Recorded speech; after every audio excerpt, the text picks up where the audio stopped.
Shalom jemaat yang dikasihi Tuhan.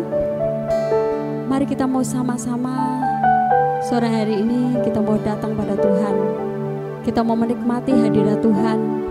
Kita mau bawa hati kita mau bawa hidup kita. Bila malam ini kita mau menikmati hadirat Tuhan. Kita menikmati roh Tuhan yang dicurahkan atas setiap kita.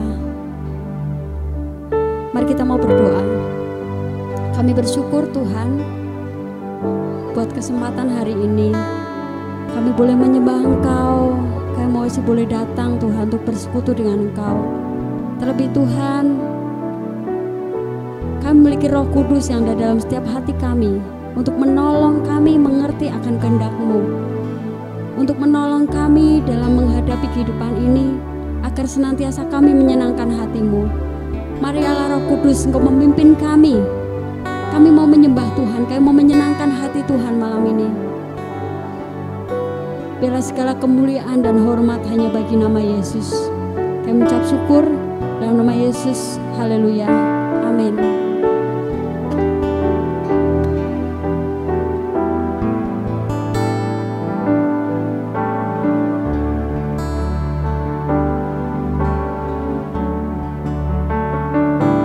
Seperti-Mu sayang haus, rindu aliran sungai-Mu.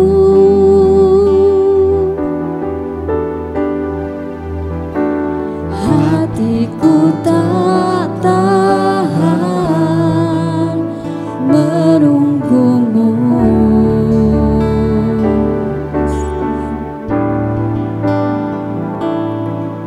Bagai padang gersang menanti datangnya hujan,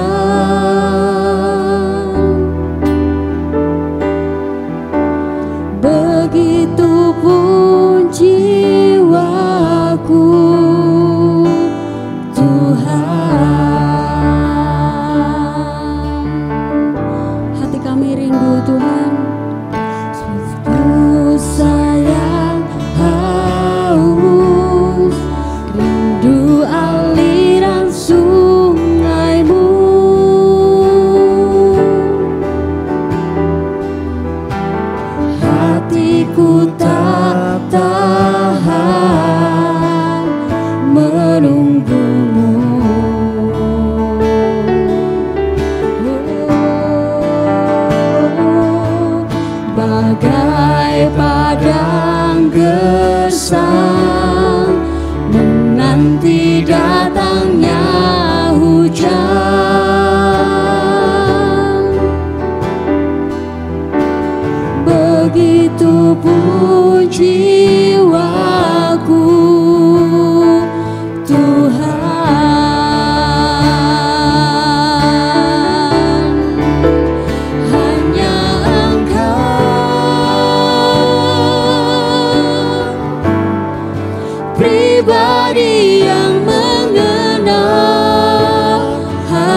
gersang, menanti datangnya hujan.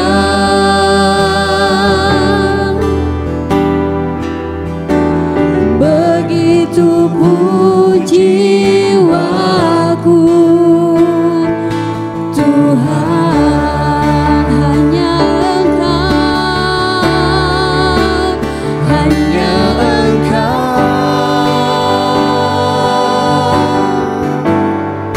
pribadi yang mengenal hatiku.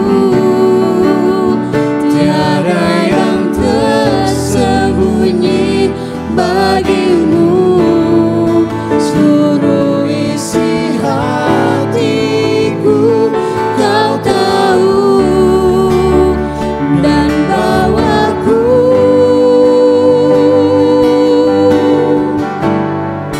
untuk lebih dekat lagi padamu, tinggal dalam indahnya dekapan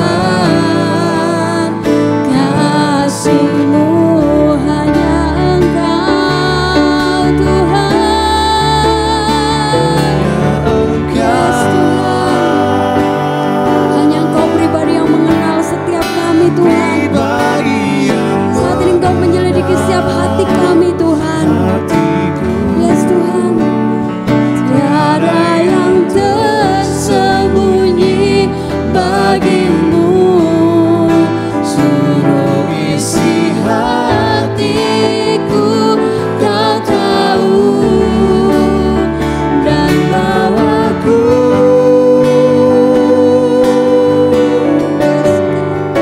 untuk lebih dekat lagi padamu, tinggal dalam indahnya dekapan kasih-Mu. Kami mau tinggal dalam dekapan, tinggal dalam dekapan kasih-Mu, tinggal dalam dekapan, tinggal dalam indahnya dekapan kasih-Mu.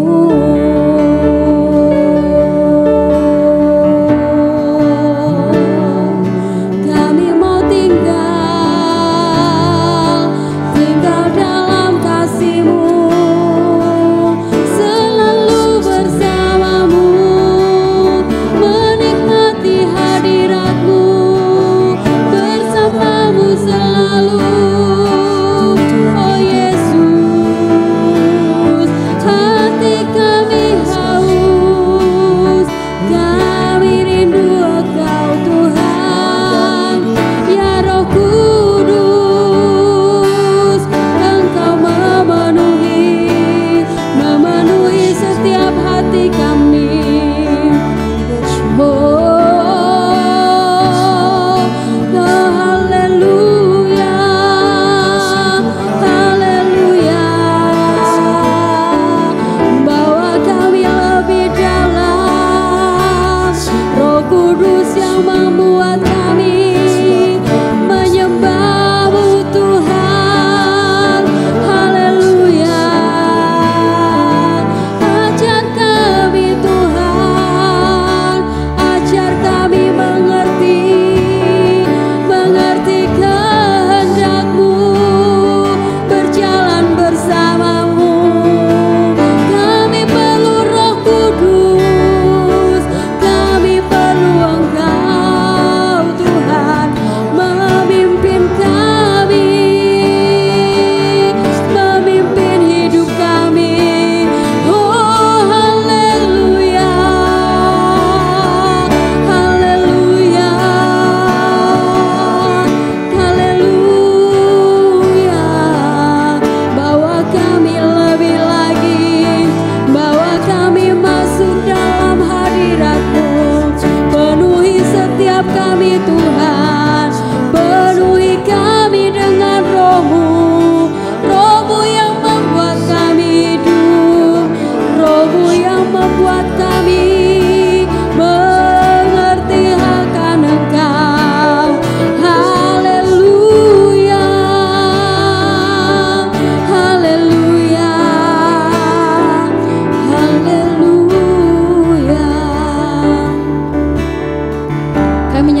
itu Tuhan kami merindukan Engkau memenuhi setiap hati kami, karena hanya Roh-Mu yang membebaskan kami, yang membuat kami mengerti akan kehendak-Mu Tuhan.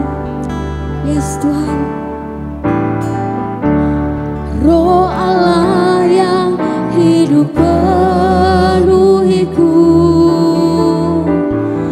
Roh Allah yang hidup pulihkanku, turunlah urapan ke atasku, membangkitkan kuasa-Mu.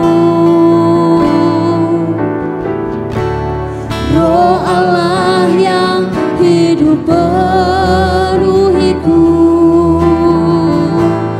Roh Allah yang hidup pulihkanku, turunlah urapan ke atasku, membangkitkan kuasa-Mu,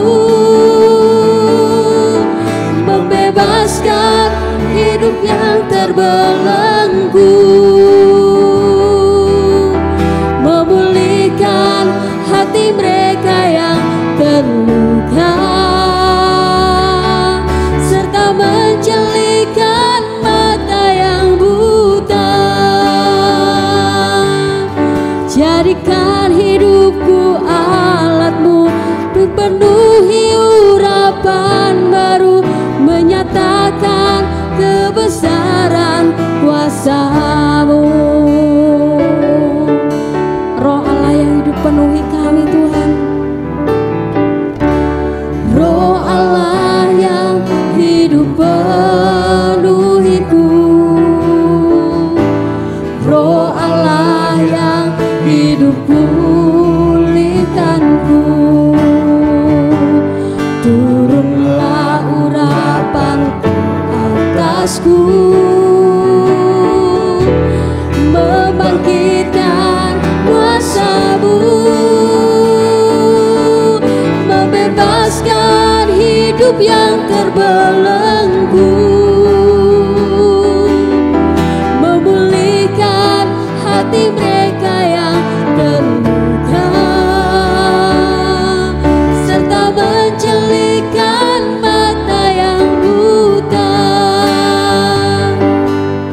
Jadikan hidupku alat-Mu, dipenuhi urapan baru, menyatakan kebesaran kuasa-Mu. Kau membebaskan, membebaskan hidup yang terbelenggu, memulihkan hati mereka yang terluka, serta menjelikan mata yang buta.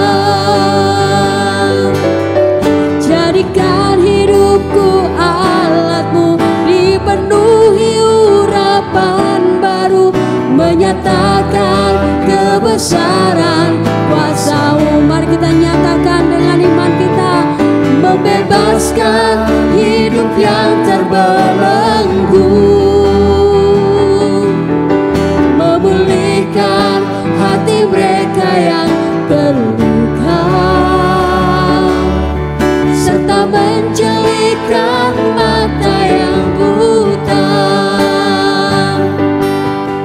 Jadikan hidupku alat-Mu, dipenuhi urapan baru, menyatakan kebesaran kuasa-Mu. Jadikan hidup kami Tuhan, jadikan hidupku alat-Mu, dipenuhi urapan baru, menyatakan kebesaran kuasa-Mu.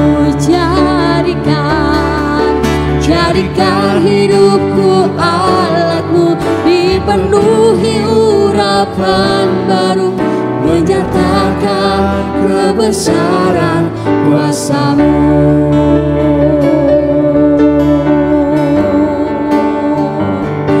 Penuhi kami, jadikan kami alat-Mu Tuhan.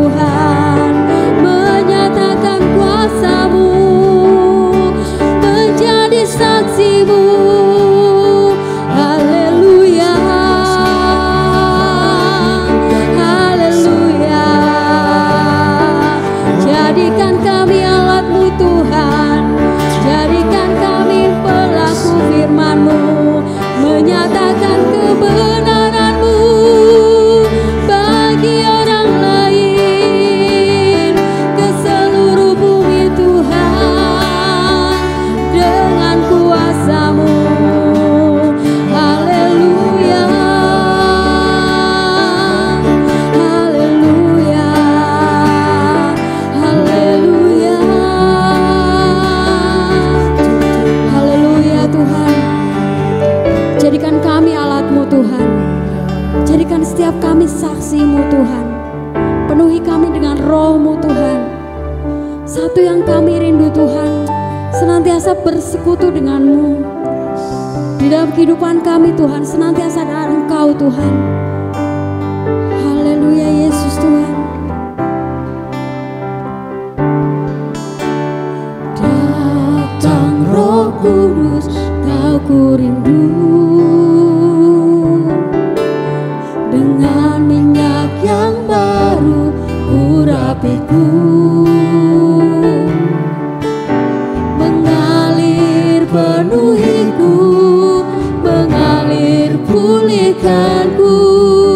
Kuasa-Mu bebaskan hidupku. Datang Roh Kudus, Kau ku rindu.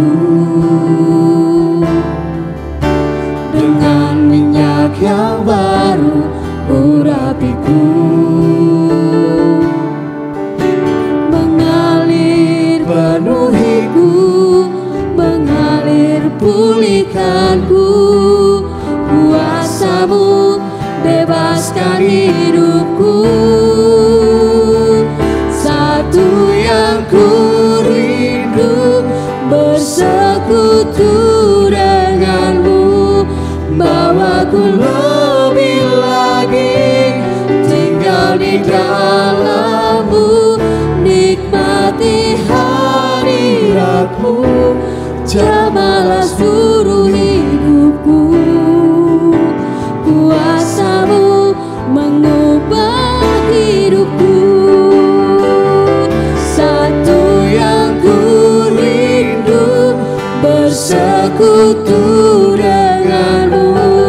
Bawaku lebih lagi tinggal di dalam-Mu, nikmati hadirat-Mu, jamalah seluruh hidupku.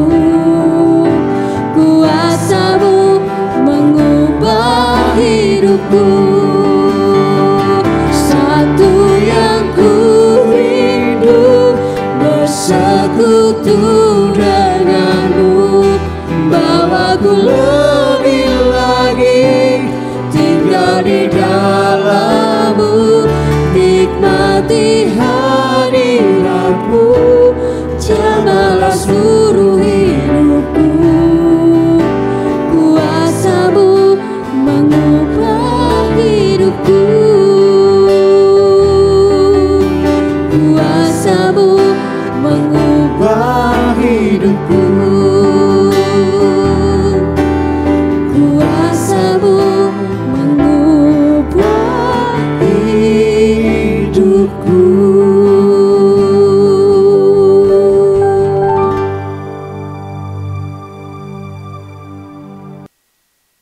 Shalom saudara, malam hari ini kita melanjutkan doa pencurahan Roh Kudus yang akan terus dijalankan sampai nanti hari Minggu Pentakosta.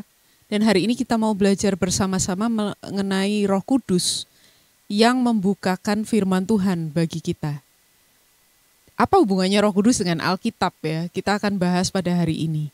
Saudaraku, sebelum kita masuk ke dalam pembahasan mengenai hubungan Roh Kudus dengan Alkitab, saya ingin menyinggung sedikit tentang kesalahpahaman yang sering orang miliki mengenai Alkitab ya. Ada berbagai pandangan di kalangan orang Kristen tentang Alkitab. Ada yang berpikiran bahwa Alkitab itu ketinggalan zaman. Karena ini buku sudah dari ribuan tahun yang lalu gitu. Jadi sudah ketinggalan dan sekarang perlu pewahyuan-pewahyuan baru. Makanya ada orang-orang yang mengaku mereka dapat pewahyuan yang baru dari Allah. Tuhan ngomong sesuatu yang baru yang tidak ada di dalam Alkitab gitu. Dan ini membuka ruang untuk pengajaran-pengajaran sesat akhirnya ya. Biasanya saudara bisa lihat orang-orang yang mengumpulkan pengikut untuk dirinya sendiri dengan klaim bahwa dia mendapat pesan khusus dari Allah yang tidak ada dalam Alkitab gitu. Juga ada aliran-aliran seperti Mormon gitu ya yang mendapatkan wahyu tambahan, buku tambahan gitu untuk melengkapi Alkitab, apa yang kurang dalam Alkitab. Ini cirinya ya saudara. Ada orang-orang yang berpendapat, oh iya ya, karena Alkitab sudah kuno gitu, jadi kita harus update dengan pewahyuan yang baru. Ada juga orang Kristen yang berpikiran bahwa Alkitab itu sulit untuk dimengerti. Mungkin sebagian besar orang Kristen pikirannya seperti itu ya. Susah, tebel bukunya, kitabnya banyak, saya harus mulai baca dari mana, bahasanya saya nggak tahu, saya tidak bisa mengerti, misterius pokoknya. Ada juga yang berpikiran bahwa Alkitab tidak dibutuhkan lagi karena sudah ada Roh Kudus. Jadi Roh Kudus bisa ngomong sewaktu-waktu kepada kita gitu ya. Dalam tanda kutip mendikte kita untuk kita tahu kehendak Allah. Gak pakai Alkitab lagi gitu. Dan ada juga yang berpikiran Alkitab itu seperti buku ramalan ya saudara. Tuhan, apa yang jadi kehendak Tuhan buat saya bingung. Lalu buka Alkitab sembarangan, lalu tunjuk sembarangan, lalu dibaca ayatnya ya.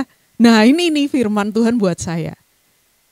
Nah, semua yang ada di situ, yang tadi saya sebutkan saudara, saya pernah terjebak di dalam semuanya gitu ya. Tapi semakin saya mengenal Tuhan, saya belajar bahwa itu semua tidak benar. Tuhan berkata, kasihilah Tuhan Allahmu dengan segenap hatimu, segenap jiwamu, segenap kekuatanmu, segenap akal budimu. Berarti Tuhan ingin kita memakai pikiran kita. Untuk apa? Untuk mengerti firman-Nya ya. Yang Tuhan inginkan adalah saudara dan saya mengerti firman Tuhan. Karena segala sesuatu yang bisa kita tahu tentang Tuhan, itu kita taunya dari Alkitab. Bukan dari sumber-sumber lain.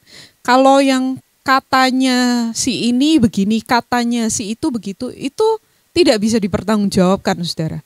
Tapi kalau Tuhan berbicara lewat orang-orang yang Dia pilih untuk menulis firman-Nya, nah itu yang menjadi pegangan kita. Di dalam Alkitab saudara akan melihat siapa Tuhan itu. Apa yang Dia suka, apa yang Dia tidak suka, apa yang jadi kehendaknya, ya, apa yang sudah Dia kerjakan, apa yang akan Dia kerjakan, apa yang sedang Dia kerjakan. Semuanya Tuhan nyatakan di dalam Alkitab. Nah, firman Tuhan di dalam 2 Timotius pasal yang ketiga, ayat 15 sampai 17, kita melihat nasihat Paulus kepada Timotius, saudara. Paulus ini seorang hamba Tuhan yang sangat senior ya, sangat kawakan, dan dia memberi nasihat kepada juniornya demikian. Ingatlah juga bahwa dari kecil engkau sudah mengenal kitab suci yang dapat memberi hikmat kepadamu dan menuntun engkau kepada keselamatan oleh iman kepada Kristus Yesus. Segala tulisan yang diilhamkan Allah memang bermanfaat untuk mengajar, untuk menyatakan kesalahan, untuk memperbaiki kelakuan, dan untuk mendidik orang dalam kebenaran. Dengan demikian, tiap-tiap manusia kepunyaan Allah diperlengkapi untuk setiap perbuatan baik.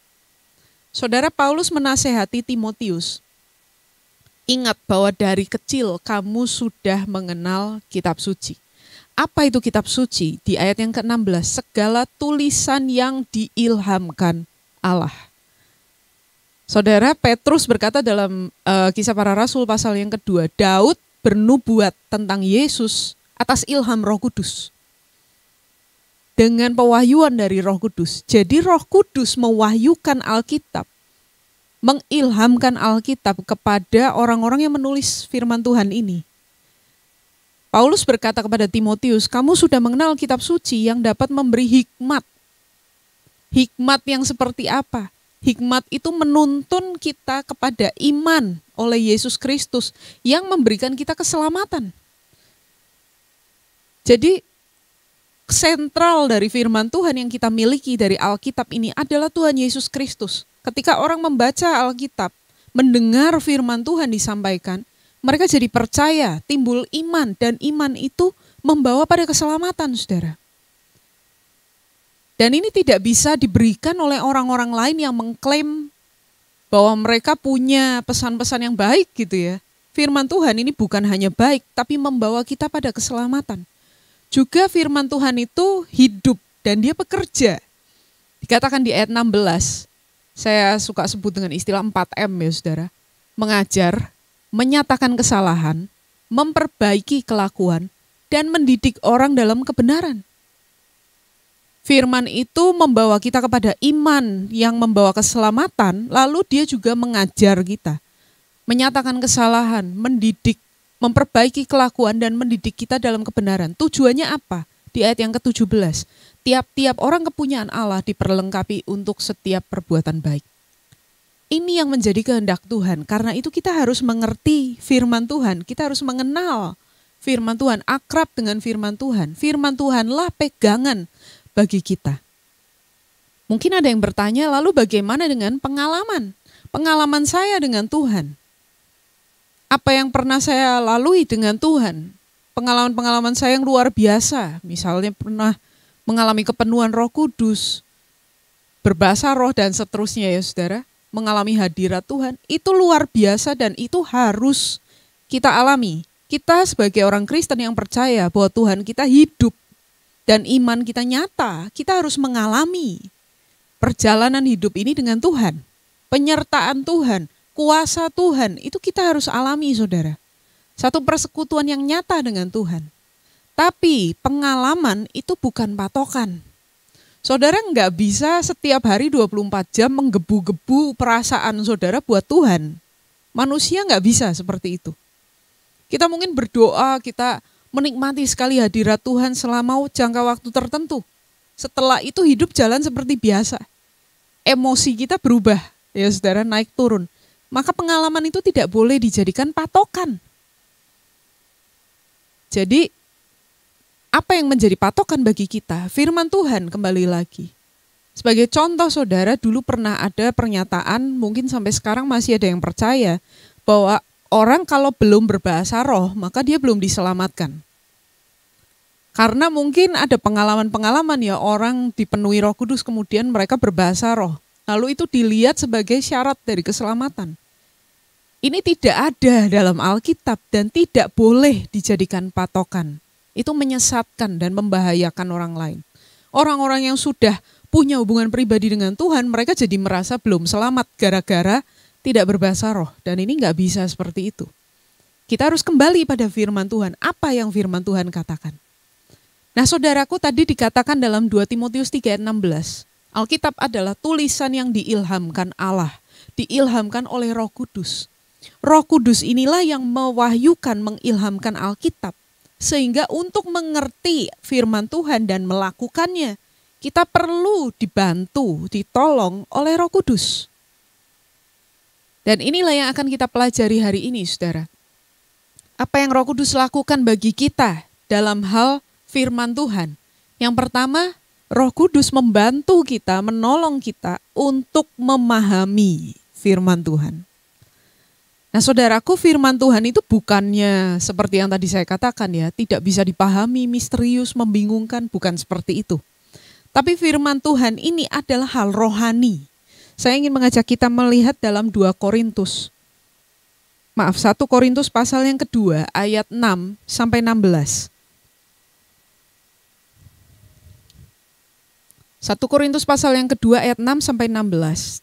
Sungguh pun demikian, kami memberitakan hikmat di kalangan mereka yang telah matang, yaitu hikmat yang bukan dari dunia ini dan yang bukan dari penguasa-penguasa dunia ini, yaitu penguasa-penguasa yang akan ditiadakan. Tetapi yang kami beritakan ialah hikmat Allah yang tersembunyi dan rahasia, yang sebelum dunia dijadikan telah disediakan Allah bagi kemuliaan kita. Tidak ada dari penguasa dunia ini yang mengenalnya. Sebab kalau sekiranya mereka mengenalnya, mereka tidak menyalibkan Tuhan yang mulia. Tetapi seperti ada tertulis, apa yang tidak pernah didengar oleh mata, dan yang tidak pernah didengar oleh telinga, dan yang tidak pernah timbul di dalam hati manusia, semua yang disediakan Allah untuk mereka yang mengasihi Dia. Karena kepada kita Allah telah menyatakannya oleh Roh, sebab Roh menyelidiki segala sesuatu, bahkan hal-hal yang tersembunyi dalam diri Allah. Siapa gerangan di antara manusia yang tahu apa yang terdapat di dalam diri manusia, selain roh manusia sendiri yang ada di dalam dia? Demikian pula lah tidak ada orang yang tahu apa yang terdapat di dalam diri Allah, selain roh Allah. Kita tidak menerima roh dunia, tetapi roh yang berasal dari Allah, supaya kita tahu apa yang dikaruniakan Allah kepada kita. Dan karena kami menafsirkan hal-hal rohani kepada mereka yang mempunyai roh, kami berkata-kata tentang karunia-karunia Allah, dengan perkataan yang bukan diajarkan kepada kami oleh hikmat manusia, tetapi oleh roh. Tetapi manusia duniawi tidak menerima apa yang berasal dari roh Allah, karena hal itu baginya adalah suatu kebodohan, dan ia tidak dapat memahaminya, sebab hal itu hanya dapat dinilai secara rohani. Tetapi manusia rohani menilai segala sesuatu, tetapi ia sendiri tidak dinilai oleh orang lain. Sebab siapakah yang mengetahui pikiran Tuhan sehingga ia dapat menasihati dia? Tetapi kami memiliki pikiran Kristus. Saudara, Paulus berkata, tidak ada orang di dunia ini, tidak ada satupun penguasa-penguasa di dunia ini yang mengerti pikiran Allah, yang memahami rencana Allah. Tapi firman Tuhan berkata, apa sih rencana Allah yang seperti apa? Apa yang tidak pernah dilihat mata, tidak pernah didengar telinga, tidak pernah timbul dalam hati manusia. Kalau itu semua adalah rencana Allah, bagaimana mungkin kita memahaminya? Wong itu gak pernah timbul dalam hati kita ya saudara. Tidak dimengerti oleh pikiran kita. Tapi kemudian firman Tuhan berkata bahwa ketika firman itu disampaikan kepada orang-orang yang memiliki roh Allah, mereka bisa mengerti. Kenapa? Karena berita tentang Tuhan Yesus Kristus, firman Tuhan ini adalah hal yang rohani. Hal yang rohani itu tidak bisa dinilai secara duniawi, saudara. Saudaraku, Roh Kudus itu memberitahu kepada kita apa yang ada di dalam pikiran Allah. Ini sesuatu yang sangat luar biasa gitu ya. Allah itu tidak membuat kita menebak-nebak apa yang ada di dalam hatinya, tapi dia mengaruniakan rohnya supaya kita bisa mengerti apa maksud Allah di dalam firman-Nya. Dikatakan oleh Paulus ada dua macam roh, saudara. Yang pertama adalah roh dunia yang sama sekali tidak ada hubungannya dengan Allah. Tidak mengenal Allah. Nggak ngerti deh kalau diajak ngomong tentang hal-hal rohani, mereka nggak bisa nyambung. Dan yang kedua adalah roh Allah yang memberi kepada kita pengertian apa yang menjadi kehendak Allah. Karena itu saudaraku, kalau kita mau memahami firman Tuhan, kita harus minta pertolongan Roh Kudus. Ini sering sekali saya alami, saudara. Ketika saya membaca firman Tuhan, saya nggak ngerti, saya berdoa, Tuhan tolong. Juga sebelum mulai baca firman Tuhan, kita berdoa, kita minta Roh Kudus mencelikan mata rohani kita, membuat kita mengerti apa yang Allah mau sampaikan di dalam firman-Nya. Saudara, Rasul Petrus berkata di dalam 2 Petrus pasal yang pertama, ayat yang ke-20 dan 21, dia mengingatkan kita ya saudara, yang terutama harus kamu ketahui ialah bahwa nubuat-nubuat dalam kitab suci tidak boleh ditafsirkan menurut kehendak sendiri. Sebab tidak pernah nubuat dihasilkan oleh kehendak manusia, tetapi oleh dorongan Roh Kudus orang-orang berbicara atas nama Allah. Nubuat di dalam firman Tuhan tidak boleh ditafsirkan semau kita sendiri. Oh, ini bunyinya seperti ini. Kalau begitu maksudnya begini menurut pemikiran saya. Tidak bisa demikian. Tapi untuk mengetahui apa yang dikehendaki oleh Allah, itu harus Roh Kudus yang menafsirkannya di dalam pikiran kita, saudara. Nah, ini yang pertama, saudaraku. Kita perlu pertolongan dari Roh Kudus. Mungkin selama ini saudara baca Alkitab, saudara merasa saya nggak ngerti deh apa yang dibicarakan di dalam firman Tuhan. Berdoalah saudara, minta Roh Kudus menolong kita. Kalau kita bahkan tidak mengerti firman Tuhan, kita tidak bisa hidup sesuai kehendak Tuhan. Kita tidak mungkin hidup berkenan kepada Allah. Apa yang Allah mau kita nggak ngerti. Tapi kalau Roh Kudus menolong kita, membukakan firman-Nya bagi kita, maka kita akan mengerti dan mampu untuk melakukan kehendak Tuhan. Saya mengalami ini saudara, selama perjalanan kehidupan saya bersama Tuhan, setelah saya sungguh-sungguh mengenal Tuhan. Saya dulu berpikir bahwa seperti yang tadi saya sampaikan di awal, saya nggak perlu Alkitab lagi karena Roh Kudus bisa langsung berbisik kepada saya gitu ya, memberitahu saya. Pada waktu itu saya baru mengalami baptisan Roh Kudus, saya berapi-api sekali di dalam Tuhan. Tapi waktu berlalu dan saya nggak seantusias awalnya lagi ya. Kemudian saya bingung saudara. Kok Tuhan gak pernah ngomong apa-apa ya kepada saya? Kok Kok Tuhan gak pernah membisikkan sesuatu ya, menyuruh saya melakukan sesuatu secara spesifik. Dan kemudian saya pelan-pelan mulai mengerti tentang firman Tuhan. Ada satu kejadian yang saya alami, saya melihat seorang mengalami seperti manifestasi gitu ya saudara. Ketika dia didoakan, dia nangis-nangis, wah pokoknya heboh sekali dan saya jadi bingung. Apakah ini Roh Kudus? Kalau saya punya Roh Kudus, dia punya Roh Kudus, kenapa kerjanya gak sama gitu ya? Kemudian saya tanya kepada orang tua saya, bagaimana ini? Yang mana yang Roh Kudus gitu? Kenapa yang satu kerjanya di dalam saya seperti ini dan kerjanya di dalam dia seperti itu? Dan saya ingat orang tua saya berkata, kamu harus cocokkan dengan firman Tuhan. Dan mulai hari itu saudara, Tuhan membuka pikiran saya. Saya harus pegang firman Tuhan. Tapi saya bingung, saya baca, saya nggak ngerti apa yang saya baca. Seperti cerita seorang sida-sida dari Ethiopia dalam Kisah Para Rasul. Mengertikah Anda apa yang Anda baca itu? Enggak ngerti. Dan orang tua saya menasihati saya lagi, berdoa, minta kepada Tuhan untuk menolong kamu supaya mengerti. Saya berdoa saudara. Dan satu malam saya mengalami sesuatu yang luar biasa.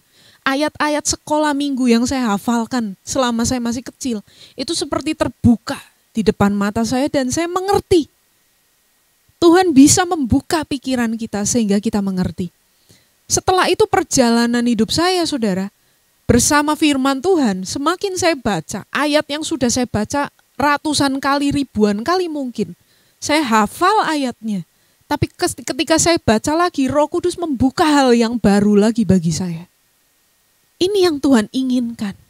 Ada seorang yang berkata, firman Tuhan ini seperti laut, anak kecil bisa bermain-main di pantai dengan pasirnya, dengan ombak yang kecil-kecil. Tapi seorang filsuf akan tenggelam di dasar laut itu. Itulah ajaibnya firman Tuhan saudara. Dan saya rindu saudara mengalaminya sendiri. Saya rindu saudara tercengang-cengang dengan firman Tuhan dan merasa sebuah pewahyuan yang luar biasa dibukakan oleh Roh Kudus bagi saudara. Tuhan sanggup melakukan itu bagi kita. Jangan kita tafsirkan dengan pemikiran kita sendiri, tapi dengan pengertian dari Roh Kudus. Kemudian saudara, Roh Kudus bukan hanya menolong kita untuk mengerti firman Tuhan, tapi juga untuk melakukan firman Tuhan.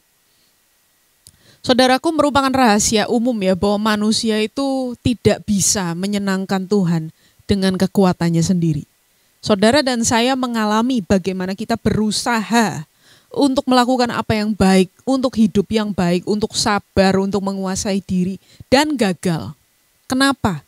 Sekali lagi, karena hanya Tuhan yang bisa menolong kita untuk melakukan firman-Nya.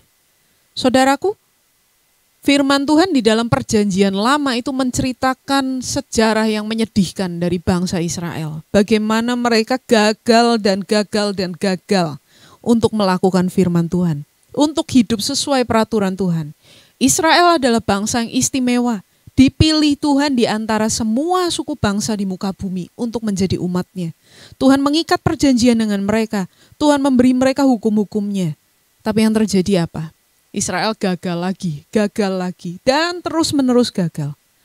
Mereka baru saja mengikat perjanjian dengan Tuhan. Musa naik ke atas gunung Sinai, bangsa Israel membuat patung anak lembu emas. Kemudian Musa mati, Yosua mati, bangsa Israel langsung menyeleweng menyembah Allah-Allah Kanaan, saudara.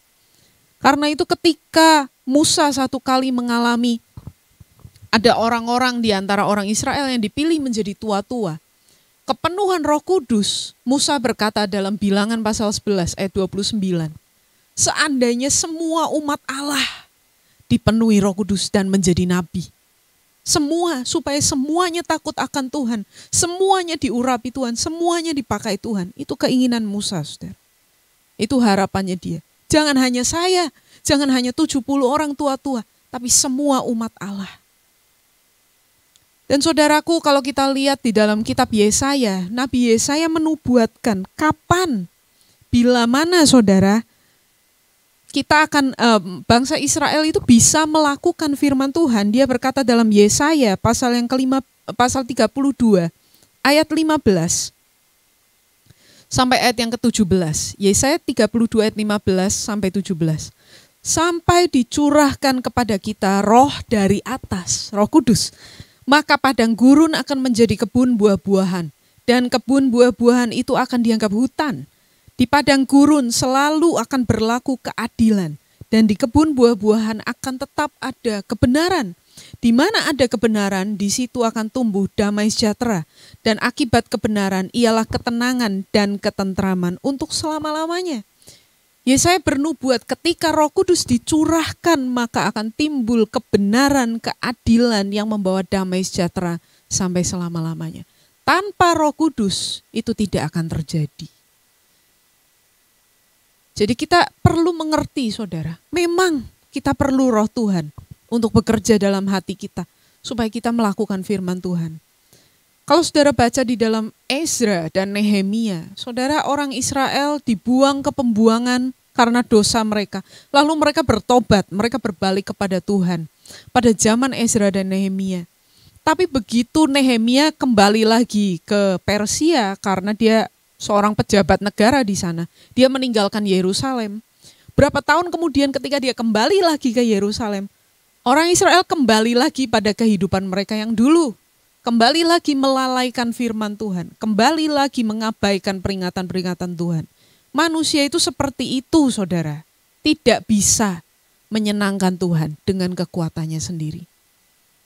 Karena itu, saudaraku, kita memerlukan Roh Kudus. Di dalam kitab Yehezkiel, pasal yang ke-36, ayat 26 dan 27, Tuhan berjanji, aku akan mengirimkan rohku, aku akan memberikan rohku kepada kamu. Rohku akan kuberikan diam di dalam batinmu, supaya kamu hidup menurut ketetapanku dan melakukannya. Bagaimana supaya kita hidup menurut firman Tuhan? Mengerti saja tidak cukup, saudara, kita harus melakukannya. Tapi bagaimana dengan kekuatan, kemampuan yang diberikan oleh Roh Kudus? Saudara, saya ingin menutup dengan satu janji yang Tuhan berikan. Di dalam Yohanes pasal yang ke-14, ayat 25 sampai 27. Sebelum Tuhan Yesus meninggalkan murid-muridnya, dia menjanjikan kedatangan Roh Kudus. Yohanes 14 ayat 25 sampai 27. Semuanya itu kukatakan kepadamu selagi aku berada bersama-sama dengan kamu. Tetapi penghibur, yaitu Roh Kudus yang akan diutus oleh Bapa dalam namaku, dialah yang akan mengajarkan segala sesuatu kepadamu dan akan mengingatkan kamu akan semua yang telah kukatakan kepadamu. Damai sejahtera kutinggalkan bagimu, damai sejahteraku kuberikan kepadamu. Dan apa yang kuberikan tidak seperti yang diberikan oleh dunia kepadamu. Janganlah gelisah dan gentar hatimu. Tuhan berjanji dia akan memberikan penghibur, Roh Kudus. Dan Roh Kudus ini akan mengajar kita, saudara, supaya kita mengerti firman Tuhan. Dia akan mengingatkan kita akan firman Tuhan ketika kita membutuhkannya. Dan saudaraku, Roh Kudus ini yang membuat kita mampu untuk melakukan firman Tuhan, sehingga hidup kita dipenuhi dengan damai sejahtera yang dari Allah. Kalau saudara rindu untuk mengenal Tuhan lebih lagi melalui firman-Nya, tidak ada cara lain. Saudara harus minta pertolongan Roh Kudus. Allah Roh Kudus, buka pikiran saya sehingga saya mengerti. Kalau saudara lihat orang yang bisa mengerti firman Tuhan, saudara jangan terus berpikir, oh ya kalau gitu tanya dia aja. Jangan, saudara. Tuhan, aku juga mau mengerti firman-Mu. Jangan cuman dia, tapi aku juga mau mengerti firman-Mu. Seperti yang didoakan oleh Musa. Kalau bisa semua umat Allah penuh Roh Kudus. Dan ini sudah dilakukan oleh Tuhan Yesus pada waktu dia mencurahkan rohnya pada hari Pentakosta. Allah berkata, aku akan mencurahkan rohku kepada semua manusia, termasuk saudara. Mintalah kepada Roh Kudus hari ini. Tolong saya Tuhan untuk mengerti firman-Mu dan melakukan firman-Mu dalam hidup saya. Dan saya yakin ketika saudara berdoa demikian, itu sesuai dengan kehendak Allah, sesuai dengan janji Tuhan Yesus. Dan saudara akan menerima Roh Kudus itu. Amin untuk firman Tuhan.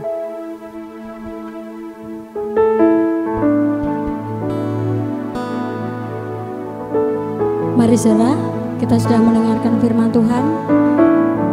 Bila firman itu senantiasa dalam hati kita, dan kita mau tetap minta pada Roh Kudus untuk mengajar kita agar kita mengerti kehendak Tuhan lebih lagi.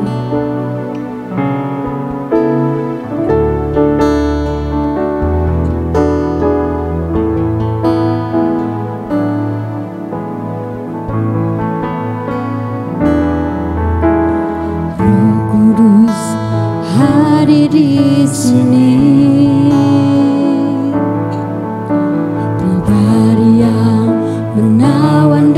Suci,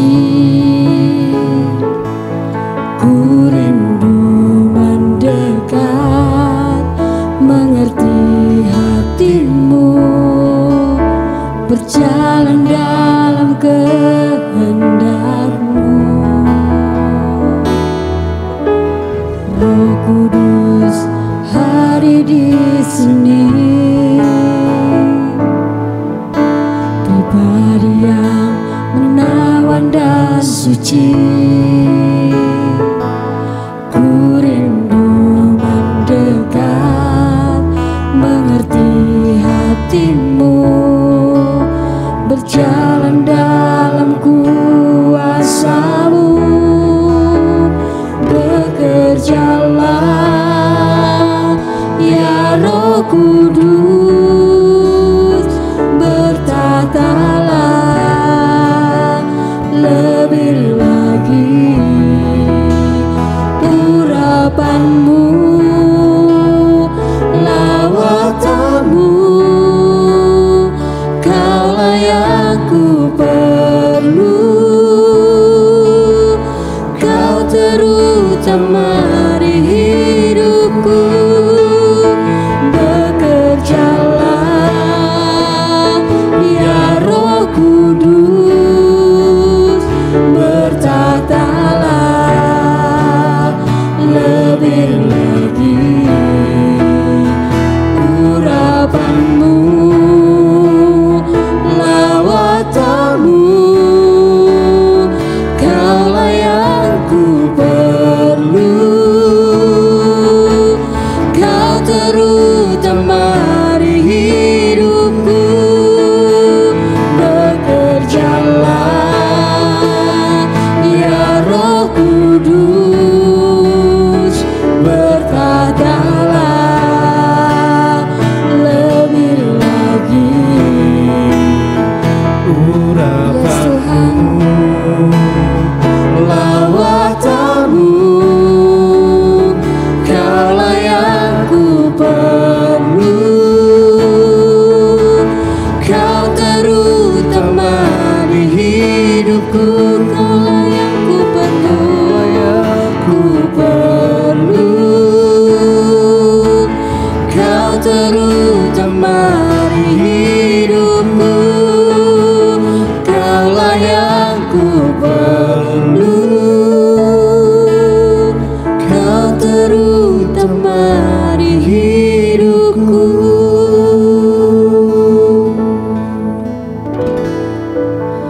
Segala puji syukur kami naikkan padamu Tuhan. Kami menyadari kehidupan kami, betapa kami perlu Engkau. Bukan dengan gagah kuat kami Tuhan, kami boleh menjalani kehidupan ini. Tapi biarlah Roh Kudus, kami perlu Roh Kudus-Mu di dalam setiap kami, untuk memimpin kami, untuk menopang setiap kami, untuk kami mengerti akan kehendak-Mu, untuk kami mengerti akan firman-Mu. Ajar kami Tuhan menjadi pribadi-pribadi yang senantiasa Tuhan merenungkan firman dalam kehidupan kami, menjadi pelaku-pelaku firman, dan terlebih Tuhan menjadi saksi-Mu Tuhan ke seluruh bumi ini. Terima kasih Bapa, kami sudah selesai untuk bersekutu dengan Engkau. Kami sudah selesai Tuhan untuk menikmati hadirat-Mu, tapi kami percaya Tuhan Engkau terus bekerja atas hidup kami, Engkau terus menopang hidup kami, Engkau terus memimpin kami, karena kami tahu Tuhan kami memerlukan Engkau, kami memerlukan Roh Kudus-Mu. Terima kasih Tuhan, terima kasih. Kami akhiri semua ini Tuhan, bila apa yang kami lakukan Tuhan semuanya menyenangkan hati-Mu. Di dalam nama Tuhan Yesus kami mengucap syukur dan berdoa. Haleluya, amin. Mari jemaat Tuhan, kami mengundang lagi untuk besok untuk kembali mengikuti ibadah pencurahan Roh Kudus di channel yang sama, di GBI Agape, di jam yang sama. Terima kasih, Tuhan Yesus memberkati.